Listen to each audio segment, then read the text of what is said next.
nada que ver la música con el tema del día de hoy, pero se me apetecía. Todo el mundo ya lo sabe, tú quizás no lo sabrás. Música de la nueva ola, chicos. Pero este mix es especial porque era una antigua teleserie que yo veía. Se llama Estúpido Cupido. Y la daban en TVN cuando yo tenía más o menos su edad. Es un clásico de clásicos de clásicos. Y tiene este medley. No le llamaban mix, era como un medley. Muy difícil. Quiero una chica que me ame. Difícil. Muy difícil. Esperaba que llegaras. Espero la primavera. Pues sabía que vendría para mí un nuevo amor. El profe no tiene autotune. Llega con la primavera y azota mi ventana, esperando un nuevo amor. Y con este clásico de clásicos, chicos, le doy la bienvenida a la clase número 2 de esta unidad 3, donde había que echarle ganas, había que echar alegría, porque la clase anterior nos fuimos con un poquito de penita. Por lo menos yo me fui con una harta pena. Así que empezamos con todas las ganas el día de hoy. Mi nombre es Álvaro Álvarez, soy el loco profe de historia, @0 recargados, y me pueden seguir también en Instagram y en el canal de Twitch es profe-álvaro. Oye, conectado 100%. Así que esta es la clase de historia. Comenzamos.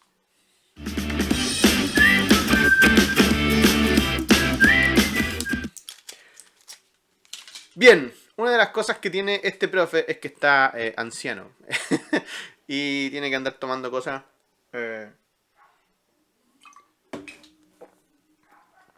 para presión arterial. Y justo estoy grabando a la hora que me toca la pastilla. Ya, pues, de hecho es muy temprano, pero es un día primaveral, por eso hoy día estoy miren, con polera solamente. Estoy extremadamente feliz. Ya lo dije en el video del día de ayer, lo vuelvo a decir el día de hoy. Estoy muy feliz por una colega que se llama Natalia Navarro. Así que en Instagram, en mi Instagram pueden encontrarla, pueden buscarla también en mi Facebook, donde Natalia Navarro, entonces, pero ¿quién es Natalia Navarro? ¿Será un antiguo amor del profesor? No. No, de hecho Natalia es una colega que conocí en Explora. Nos hicimos muy buenos amigos, me encanta el trabajo de ella es profesora de biología. Ella trabaja en el Liceo Fermín del Real, allá en Coltauco, Chepica, me acuerdo por el 9, si Coltauco, Chepica, Las Cabras, Pichilemu, el 9, Pichilemu, ya. Ella es de Chepica, del Liceo Fermín del Real, y está como finalista del Global Teacher Prize de este año, así que estoy muy feliz por ella. Y también muy feliz por el apoyo que también varios de ustedes me rindieron a mí. Me apoyaron, incluso muchos de varios niños del colegio y exalumnos del colegio me postularon a mí al Global Teacher Prize. Yo acepté la invitación, postulamos y bueno, no quedamos en los finalistas, pero estoy muy contento porque la Nati es una muy digna representante. Es la única profesora que quedó de la región de O'Higgins y la verdad es que yo siempre lo veo, si yo soy como el loco profe historia, la Nati es como la loca profe biología, pero más seria. Ella es más seria, es más...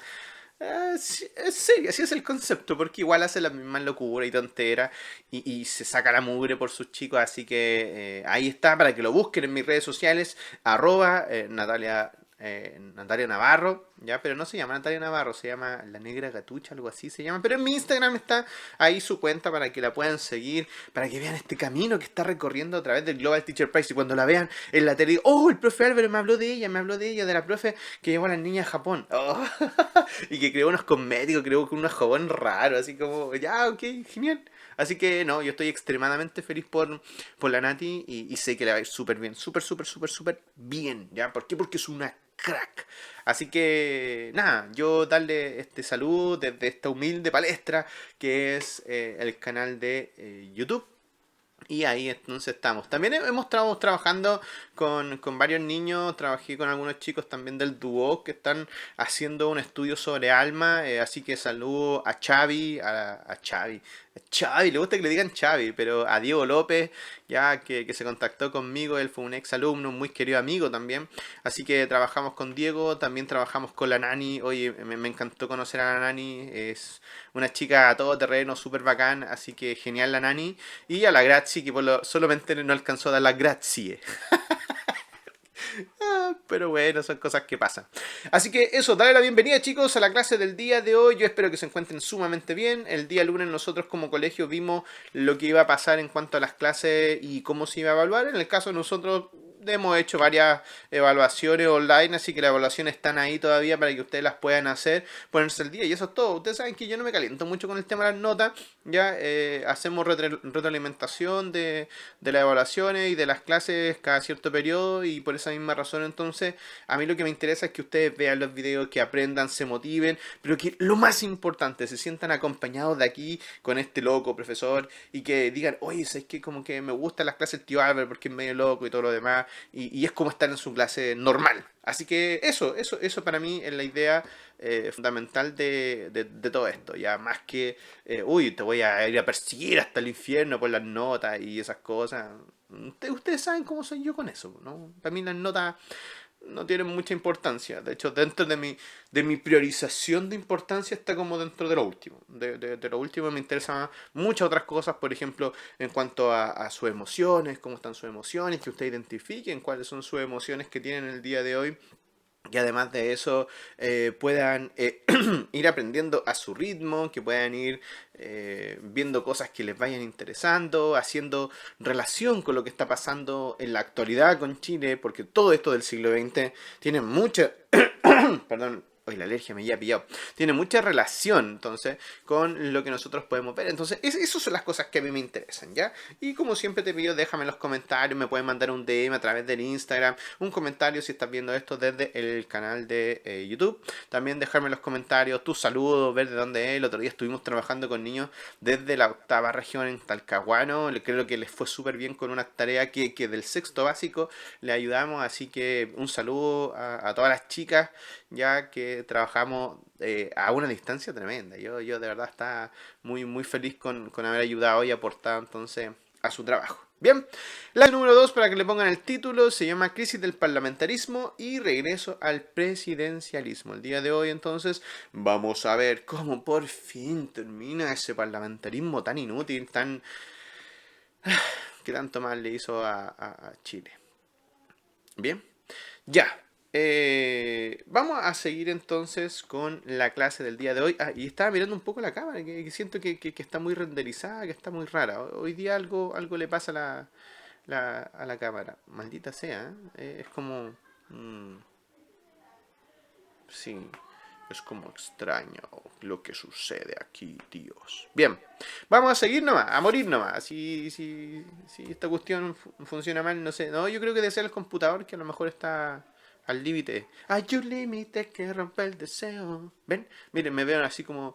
no sé si será la grabación, pero me veo así bien chingón. Bien, ahí está. Crisis del parlamentarismo y el regreso al presidencialismo. Bien, ese es el título del día de hoy. Y vamos ahora entonces con el objetivo. Y ni siquiera corre el objetivo. Ya. Vamos entonces a seguir con el objetivo. Diablo, señorita, se quedó chingado. Bien, vamos a tener que detener esto y nos vemos al regreso una vez solucionemos este problema. Miren, ahí apareció recién el objetivo. Bien, creo que ya hemos solucionado un poco el problema de la renderización, así que miren, ahora me veo bien. Oye, me costó, estuvo como 15 minutos ahí pausado y ¡se logró! ¡Se logró! ¡Miércoles! ¡Bien, vamos! Ya chicos, ahí está. Vamos hoy día a caracterizar el periodo histórico entre el año 1920 y 1932 de las páginas 130 y 133 en su libro. No está como acá, bueno, los libros siempre son muy raros porque en realidad como que están hechos. De hecho, el libro está hecho no para trabajar solo, está hecho para trabajar con un profe, entonces, porque hay análisis de fuentes y esas cosas, así que en realidad quédense con el contenido que está acá, y si yo quiero profundizar más, vamos ahí a las páginas 130 y 133 de su libro, ¿bien? Ahora sí, anotaron ya el título, anotamos el objetivo, ahora Vamos, para usted tiene que haber pasado nada, ni un segundo, pero a mí fue mucho tiempo. Previously in your history class. Ya, había un poco ya enfriado el cuerpo, po, de cuando uno comienza a ver esto, uno comienza ahí a ponerle bueno, y va encima, me vienen a cortar la luz, así que, no, pero no a mí porque yo no he pagado la luz, sino porque van a cortar la luz, creo, acá en este sector. Así que, oye, hoy día está todo confabulando para que no funcione, pero va a funcionar, chiquillos, y súper bien. Cuando estábamos hablando del sistema parlamentario, funcionaba entonces con este sistema de alianza, donde teníamos una alianza liberal compuesta por los partidos demócrata, radical, democrático, y luego tenemos la coalición de derecha con el Partido Liberal Nacional y Partido Conservador, ultraconservador, ahí está la ultraderecha.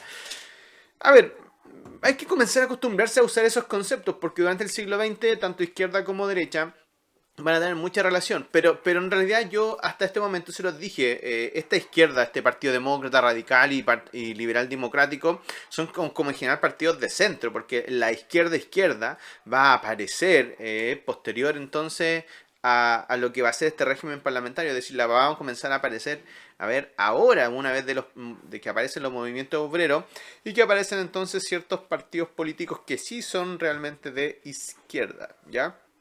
Ahora, durante este periodo ya lo hemos visto, el régimen parlamentario no era otra cosa más que círculo oligárquico de santiaguinos que toman decisiones en el Club de la Unión, en el hipódromo, y que decían, oye, ¿querés ser presidente? Ya, sí.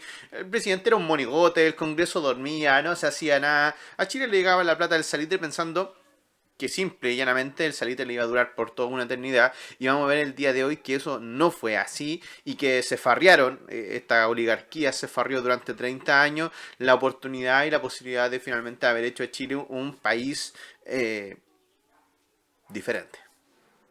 Diferente. Yo iba a decir un país desarrollado, pero no puede hacer historia ficción, ¿ya? Pero sí la cantidad de recursos que tenía Chile del salitre, o sea, si hubiésemos tomado las ideas del presidente Balmaceda, claro, Chile sería otro, o sea, habrían autos voladores, literalmente, ¿ok? Eh, Ahora, hay, en realidad, las únicas luchas que se daban, lo habíamos visto, eran como entre las familias, ya no, nada más. ¿Y por qué? Porque el salitre que estaba aquí ya era este fertilizante que era utilizado para la producción de pólvora, era lo que le daba el sustento y el sueldo entonces a nuestro país. Y entonces vamos a ver que si bien, ya vamos a ver en los inicios del salitre una propiedad chilena, luego una propiedad inglesa y después una propiedad un poco más diversificada, vamos a ver que conforme va avanzando el siglo XX y posteriormente a la Primera Guerra Mundial, después cuando se crea el salitre sintético por parte de los alemanes, que eran quienes más nos compraban, o sea, Chile se va a ir al carajo, literalmente, Chile se va al carajo. Entonces, Chile, después de toda esta bonanza de estos 30 años donde el salitre en realidad generaba mucho recurso, ya y movía mucho la economía, porque claro, había que mandar trigo para el norte, entonces movía todo lo que era la producción triguera en la zona central. Ya el fisco, es decir, el Estado recogía muchos impuestos y vamos, llegaban acá. También se comenzó a desarrollar la industria, aparecieron grupos proletarios, ya, y gente asociada a industrias, ferrocarriles, que también van a ser parte entonces de esta nueva sociedad. Y luego de eso, un crecimiento demográfico, especialmente en el sector del norte grande de Chile. Ahora, todo esto, ya claramente que era un modelo orientado solamente aquí a la exportación de materia prima y no a la producción ya de procesos industriales o de productos más refinados. Es decir, Chile simplemente sacaba los sacos ya y los mandaba para afuera y eso es lo que vendía, nada más que eso. Entonces, frente a aquello, ya con todo este auge del salitre se va a tener una consecuencia muy triste, porque vamos a ver que la sociedad finisecular, es decir, la sociedad de finales del siglo XIX y de comienzos del siglo XX, era una sociedad tremendamente desigual. Es decir, por un grupo estaba la oligarquía, ya que era un grupo muy pequeño, muy reducido, ya, y que andaban bien pintones, que les gustaba ostentar, que se creían franceses, etcétera. Y por otro lado, ya el mundo popular, es decir, el campesinado, el proletario, los obreros, etcétera, y que eran la gran mayoría. Y entre medio de esos dos, ya más cercano al sector medio, al sector popular, ¿ya?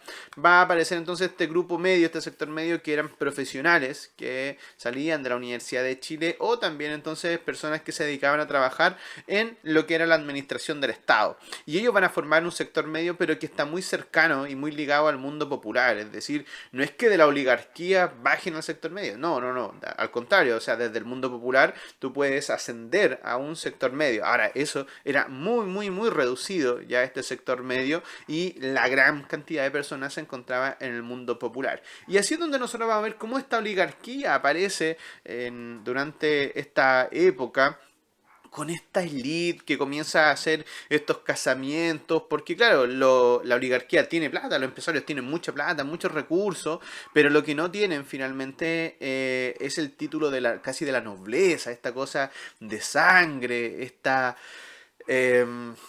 ligazón ya con una élite social que claro, los ve en este caso con plata, pero no lo ven como parte de ello, y por eso se hacen alianzas con la aristocracia a través de los matrimonios, y ahí lamentablemente se utilizan sobre todo a las niñitas para moneda de canje, para poder en este caso ascender a una oligarquía ahora, pero también relacionada con una aristocracia, es decir, con una familia de renombre, etcétera, etcétera, etcétera. Bien.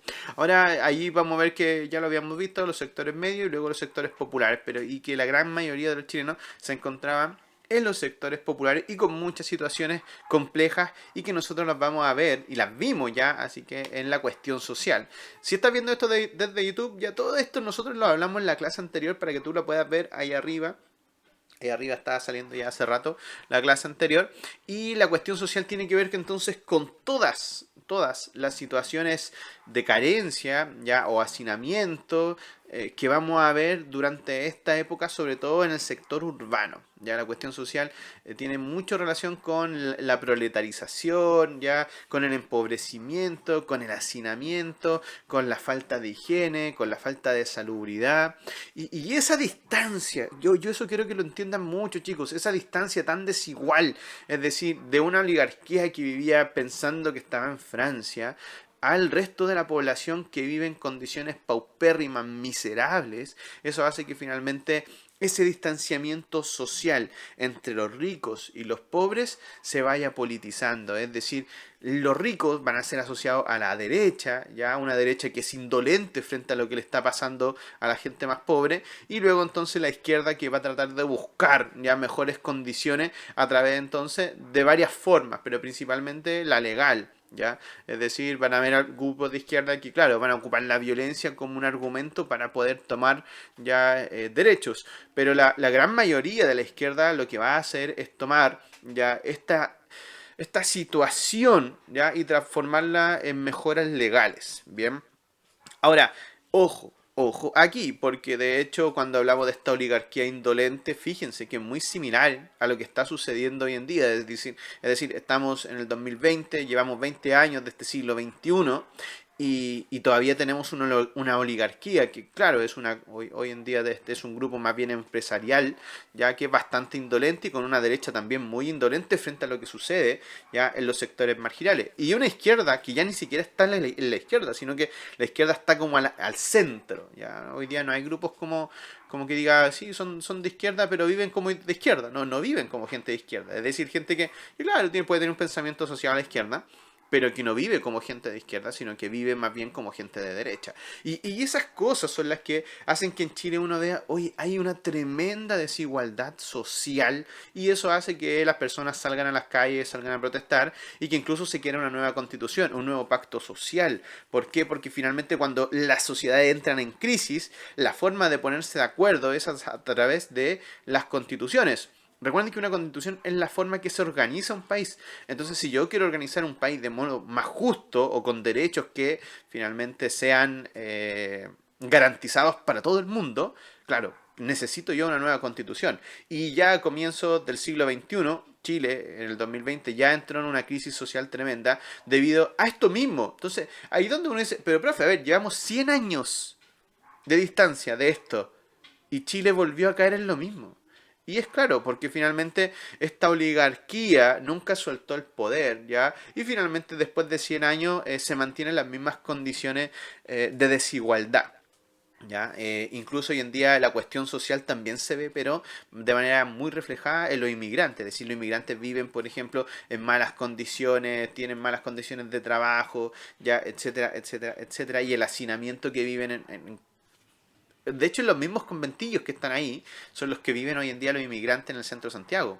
Es exactamente lo mismo, ¿ya? Entonces ya uno dice, pero profe, ¿en serio? ¿En 100 años? Sí. Y fíjense el hacinamiento que hay en estos bloques, en estas poblaciones hechas por el gobierno, donde se juntan miles de personas en un espacio muy reducido. Entonces, claro, hoy en día la cuestión social ya no tiene los matices que tenía en el siglo XX, pero sigue habiendo elementos que son más bien similar a lo que nosotros podíamos entender como una cuestión social. Bien, es decir, claro, alguien puede decir, profe, entonces la historia es cíclica. No, no es que la historia sea cíclica, lo que pasa es que las sociedades tienen muy poca memoria frente a lo que pasa en la historia, o desconocimiento o desinterés. Y por esa misma razón es que en general tienden a cometer los mismos errores.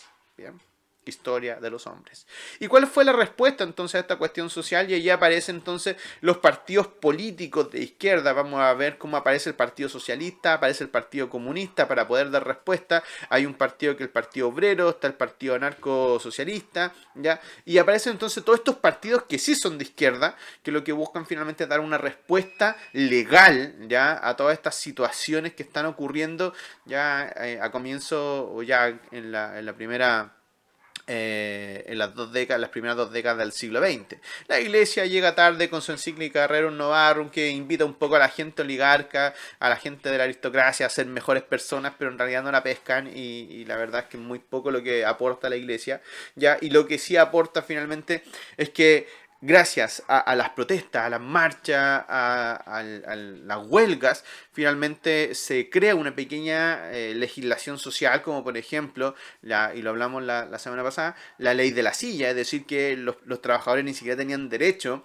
a tener una silla en el trabajo, tampoco tenían derecho, por ejemplo, a el descanso dominical o a la reducción de horas de trabajo. Entonces, todas esas cosas se van a ir ganando y no se ganan porque en realidad la oligarquía dice, oye, es que como que hoy día aparecí de ganas de darle más ley a esto, callo. Mentira, es producto entonces de la huelga y sobre todo de lo que va a ser la represión que van a sufrir y eso va a sensibilizar a las personas, sobre todo con la matanza de Santa María de Iquique del año 1907. Ya en el año 1905 se había realizado la huelga de la carne en Santiago y en Valparaíso y la verdad es que el ejército había reprimido, había matado ya a varias personas, ya, y la huelga de Valparaíso también en el año 1906 con los portuarios también fue reprimida por el ejército y también fueron asesinados personas, pero la que fue más sanguinaria, brígida, bélica y triste es la matanza de la escuela Santa María de Iquique. Y si estás viendo esto desde YouTube, hay mucha información en YouTube que tú puedes buscar porque fue uno de los episodios, si es que no el más triste y el más infame que haya llevado a cabo el ejército de Chile, pero también triste en el sentido de que, a ver, cuando tú sales a protestar, ya, y tú vas a una huelga, ya tú sabes que te pueden reprimir y todo lo demás y el tema, pero de allí a asesinarte, es decir, salir a protestar, que es tu justo derecho, y que finalmente te asesinen, es otra cosa. Y lo que es peor, en la escuela Santa María de Iquique no es que había solamente obreros. Los obreros, que en este caso eran la gente que trabajaba en las salitreras, bajan desde las salitreras con toda su familia. Es decir, estaban los abuelos, estaban las señoras, estaban los hijos. Y entonces el general Silva Renard no había nada mejor que dispararle a todos ya municiones militares ya y finalmente acribillan. Él dice que mataron 140 personas, pero de hecho los cálculos que se hacen es que más o menos hasta casi 4.000 personas murieron en ese día. ¿Ya? Sí, por eso es tan complejo hablar de la matanza a Santa María de Iquique. Y a mí en lo personal me pone muy triste, ya cuando yo veo que hay niños de por medio, para mí es una cosa terrible, porque yo soy papá, tengo 2 hijos y de verdad que me da... soy muy empático, soy muy empático con eso y por la misma razón entonces siento que no debería haber sido. Bien. Ya chicos, vamos a dejar la tristeza de lado porque el día de hoy vamos a ver cómo se solucionó esta cosa. Si es que se solucionó. Let's go, students. Vamos chicos, el día de hoy. Dice que, bueno, primero, ya lo hemos visto durante estas 3 primeras décadas del siglo XX, Chile tiene una profunda crisis social. estallidos sociales por todos lados, porque eso es así, es decir, Chile está marcado por un sentimiento ya de crisis, pero de manera permanente. Hay una crisis política con un Congreso que no hace nada, hay una crisis política porque un presidente que no existe, que es un monigote, es un títere, ya, hay una crisis social porque en realidad la cuestión social y el hacinamiento y todas las malas condiciones que tienen las personas es brutal, ya, y una crisis económica que se viene porque ahora, cuando los alemanes ya descubran el salitre sintético, se va a ir todo al carajo. Es decir, Chile se pierde la oportunidad tremenda que tenía de haber tenido recursos económicos, y frente a eso entonces ya los alemanes no compran el salitre sintético y Chile lo vende a muy barato el precio, pero finalmente, ¿qué pasa? No logran salir y repuntar, y frente a eso, lamentablemente, el salitre sintético se la hizo a Chile. No hubo nada más. Y allí aparece entonces toda esta crisis del parlamentarismo que tiene que ver con la crisis salitrera, es decir, que ya las salitreras no ganan tanto y frente a eso la gente comienza a irse ya de la salitrera. Además hay una lucha permanente que ya lo hemos visto entre el proletariado y el movimiento obrero contra la clase oligarca, donde hay en este caso protestas tanto en Santiago, en Valparaíso, y que son reprimidas con fuego, con sangre. Ya se agudiza la cuestión social, Chile se pone extremadamente mucho más pobre, ya más gente comienza a trabajar en lo que son situaciones del Estado, no situaciones del Estado, perdón, en locales del Estado ya, o en instituciones estatales, y por esa misma razón aumenta esta clase media. Se mejoran algunos elementos en cuanto a la cultura y la educación, porque la Universidad de Chile hace un muy buen trabajo sacando entonces profesionales, y a eso después recuerden que se le suma la Universidad Católica, pero que la Universidad Católica saca profesionales ¿para quiénes? Para la oligarquía, ¿ok? Y luego entonces se profundiza con el descuido terrible de la economía finalmente y los abusos que tenía el parlamentarismo. Y allí entonces se llega a esta elección del año 1920, donde el León de Tarapacá, ya así va a ser llamado, este personaje que aparece aquí, ya que va a representar a la Alianza Liberal, donde va a unir también a los sectores medios y populares, ya comienza a pensar en que este viejo orden tiene que morir, ya no da más, ya no da más esta crisis del parlamentarismo, y él se da cuenta, ya siendo diputado por Tarapacá, ya que él necesita ponerse ahora de manos de quién, de parte de quién, del proletario, de parte entonces de las clases bajas, de este mundo popular, ¿ya? Y para eso entonces él va a hacer recorridos por todo el país haciendo campaña. Y es una cosa extraordinaria. ¿Por qué? Porque el último que había hecho campaña por todo el país había sido el presidente Balmaceda.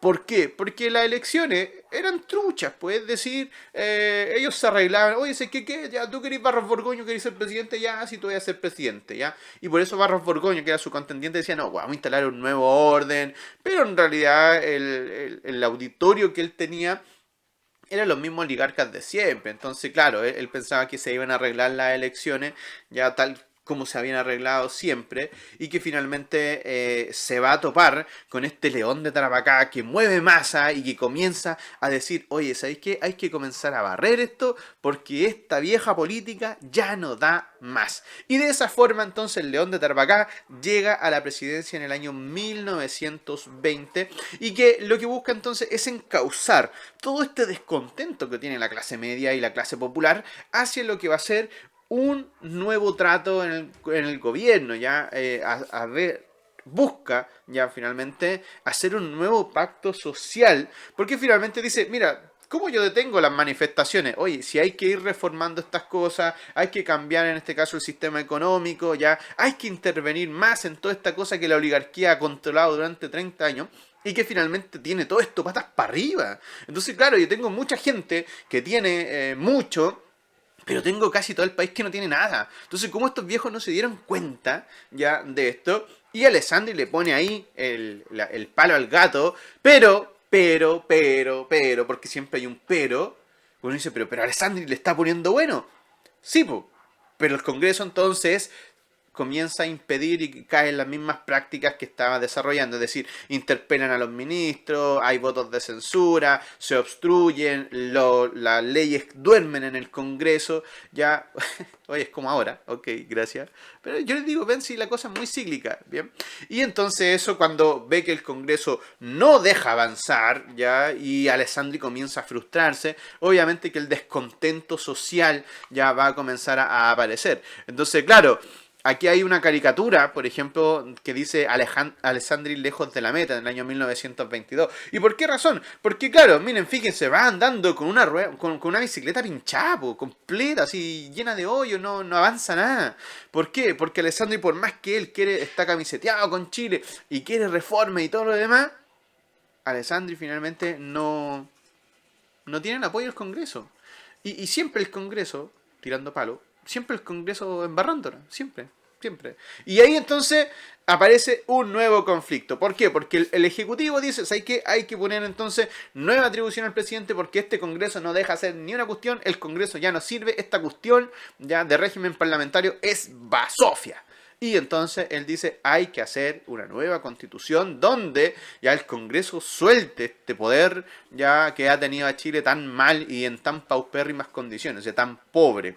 Y en cuanto al Congreso que quiere mantener su forma ya de hacer las cosas que ha tenido durante todo este año, porque es lo que le es rentable económicamente a un grupo social que se llama oligarquía.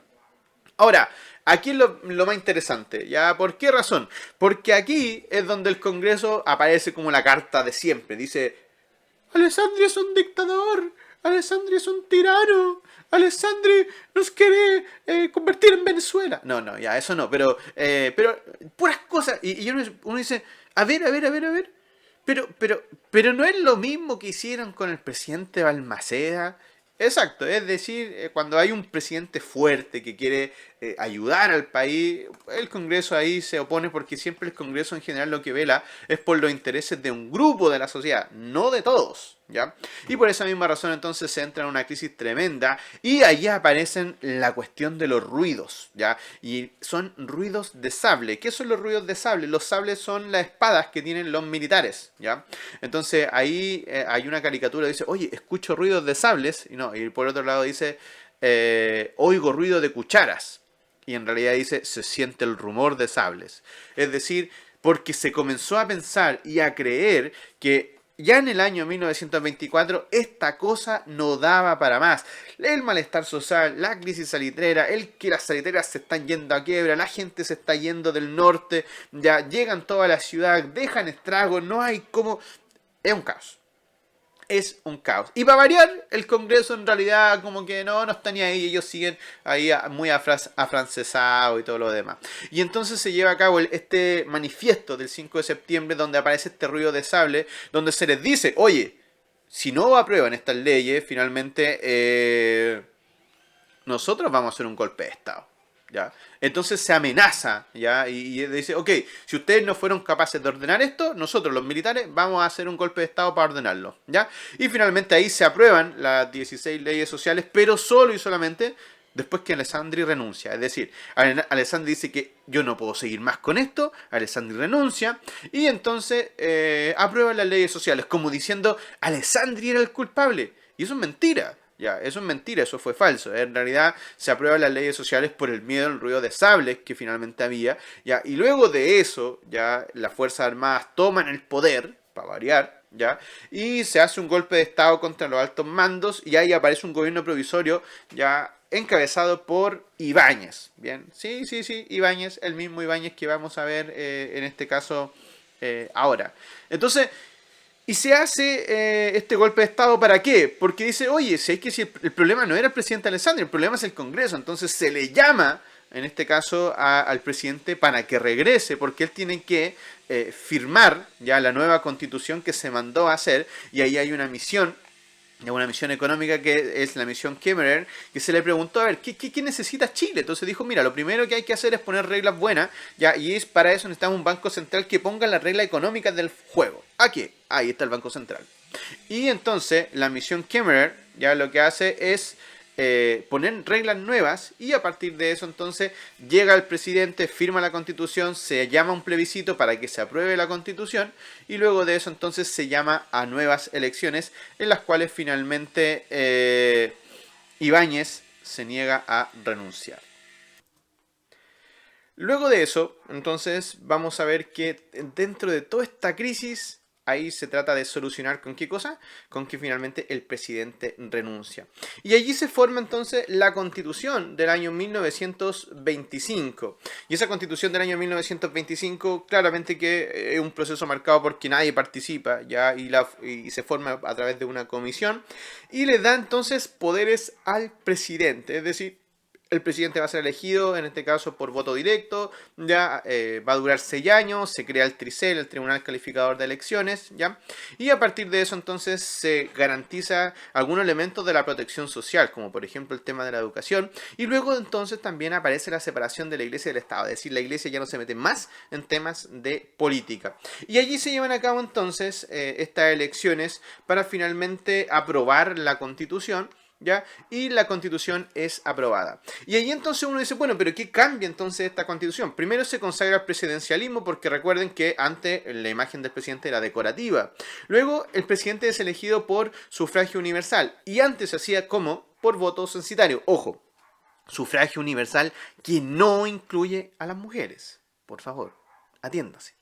Luego, el Congreso no podrá censurar a los ministros, y con eso se evitaba la rotativa ministerial. El Congreso tendrá plazos para la discusión de las leyes, y no teniendo leyes que duerman y duerman y duerman en el Congreso por años, ¿ya? Se va a crear también el Tribunal Calificador de Elecciones, para que de esa manera no haya ni alteración ni en los votos, no haya cohecho, ni tampoco haya acarreo. Yo sé que hay cosas que todavía funcionan, como por ejemplo el acarreo. Y eso ya va a hacer que en el año 1926 se llamen a elecciones, ya donde va a ganar la elección don Emiliano Figueroa Larraín. Pero sin embargo, la Constitución del año 1925 todavía no funciona de facto. Y por la misma razón entonces el presidente sigue siendo un mono, un títere del Congreso, ya un monigote. Y eso va a hacer que comienza a poner militares dentro de los gabinetes, y ahí pone a Ibáñez, ya, dentro del ministro de Guerra, y finalmente le da atribuciones mayores. Y eso claramente que va a provocar entonces este choque entre el presidente y el ministro, quien finalmente Ibáñez comienza a decir, ¿sabéis que esta cosa ya no se arregla de la manera democrática, sino que se va a arreglar de otra forma? Y ahí aparece entonces la renuncia del presidente Figueroa. Y luego entonces Ibáñez dice, ok, vamos a hacer nuevas elecciones, ya, Ibáñez convoca elecciones, y la única persona que le hace el frente, ya, o que le hace la contienda a Ibáñez, va a ser una persona, un candidato del Partido Comunista, que incluso estaba en Isla de Pascua, porque Ibáñez lo había mandado al exilio, ya lo había deportado, y por esa misma razón entonces Ibáñez va a ganar con el 97% de los votos, es decir, es una elección arreglada, claramente que sí. Y ahí hay una caricatura de la época, dice, ¿por cuál de los dos candidatos vaya a votar? O sea, es que en realidad no habían dos candidatos, había solo uno, que era, en este caso, Ibáñez.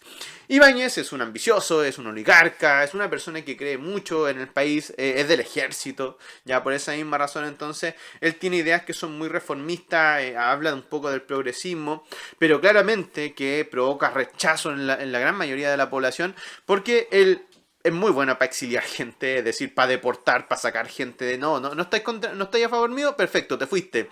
Es que habló mal de mí, perfecto, lo echamos.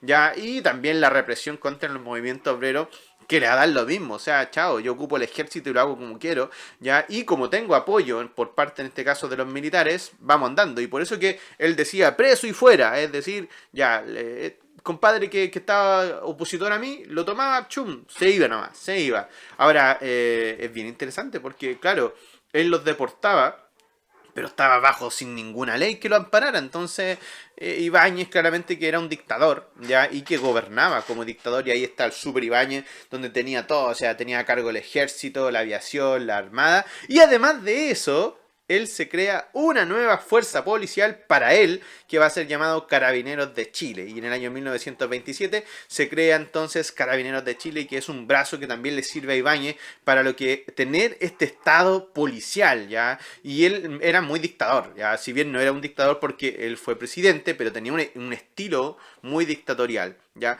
Y a partir de eso entonces comienza a tener buenas relaciones con algunos sindicatos, con algunos partidos políticos, hace un plan de recuperación económica. ¿Y por qué? Porque justamente se topa con la crisis del 29, donde ya habíamos estado en crisis con el tema del salitre, donde las salitreras comienzan a quebrar.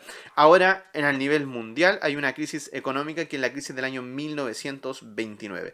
Y con eso entonces vamos a ver que va a tener un problema tremendo y severo, ya, lo que va a hacer este gobierno finalmente de Ibáñez. Ahora, se van a crear en algunas instituciones públicas, como por ejemplo la Contraloría y la Tesorería General de la República, es decir, que van a salvaguardar para que las empresas, para que las instituciones del Estado ya mantengan su probidad, es decir, su honestidad frente a su actuar, ya. Y se crean también la Comisión del Salitre, ya, y la empresa aérea nacional que es LAN Chile. Ahora, todo esto se marca en un plan de recuperación económica que lo que busca finalmente es generar, por ejemplo, cajas de crédito, fomento empresarial, ya financiar obras públicas, porque entendiendo que Chile está en una crisis económica tremenda, porque le empieza a golpear la crisis del año 1929, pero lamentablemente ya para el año 1931 y 1932 el plan de Ibáñez no funciona. Es decir, la cesantía de la crisis económica, la deuda interna, la deuda externa, finalmente esto es una bomba que le va a explotar a Ibáñez en la cara. Y en el año 1931 esta bomba ya no da más. Y finalmente entonces aparece esta crisis económica tremenda, aparecen las conspiraciones, ya, y aparece un gabinete de salvación nacional, pero que ni aún así va a salvar a don Ibáñez y que finalmente va a terminar renuncia también todo su gabinete y sale arrancando ahí como sale en la caricatura, así como me voy cabro, me voy, chao chao, con permisito me voy, y Ibáñez finalmente renuncia. Y para terminar, chicos, toda esta situación ya va a aparecer después un montón de pequeños gobiernos, con el gobierno de Montero, donde hay muchas manifestaciones, problemas sociales. Luego aparece la República Socialista con Marmaduke Group, que intentan mejorar la crisis, pero que en general después no pueden, se le hace un contragolpe de Estado. Aparecen los 100 días de Dávila, ya en realidad sin apoyo de nadie, y después viene el general Blanche y Ollanedel, ya, y que la verdad las cosas que no... Lo único que tienen que hacer es llamar a elecciones, y se llama a elecciones nuevamente, y allí aparece como ganador no Marmaduke Group ni Héctor Rodríguez de la Sota, sino que Arturo Alessandri Palma. Sí, sí, el León de Tarapacá, pero ahora viene 2.0 y uno dice, ¿viene mejor que antes? Lo vamos a ver en la próxima clase. ¿Bien? Bien, chicos, para terminar vamos a hacer esta pequeña actividad. ¿Qué característica tuvo la lesión de Alessandri en 1920? ¿Cuáles eran las principales obras de Alessandri? ¿Cómo llega al poder Ibáñez y cuál era su proyecto político? ¿Y cómo ocurre la caída de Ibáñez? Ahí están entonces las preguntas para el día de hoy. Y con esto terminamos la clase número 2, donde hablamos de la crisis del parlamentarismo y el regreso al presidencialismo y con el Super Ibáñez. Bien. Super Ibáñez, ahí súper rígido. Y después entonces, cómo llega el Avengers Alessandri. Interesante, genial. Muchas gracias por haber visto la clase del día de hoy y nos vemos entonces hasta la próxima semana con la continuación de esta tremenda historia que nos estamos pegando sobre este Chile del siglo XX. Así que muchísimas gracias por haber visto. Si estás viendo esto desde el canal de YouTube, ahí arriba entonces está para que te puedas darle like, compartir y suscribir y ver las clases anteriores. Si estás viendo esto desde tu Classroom, está también tu PPT para que lo puedas ver, disfrutar, tomar apuntes ya con más calma. Mi nombre es Álvaro Álvarez, soy el loco profe de historia y nos vemos entonces la próxima semanita en una nueva clase. Chau, chau, chau. Hasta la vista, babies.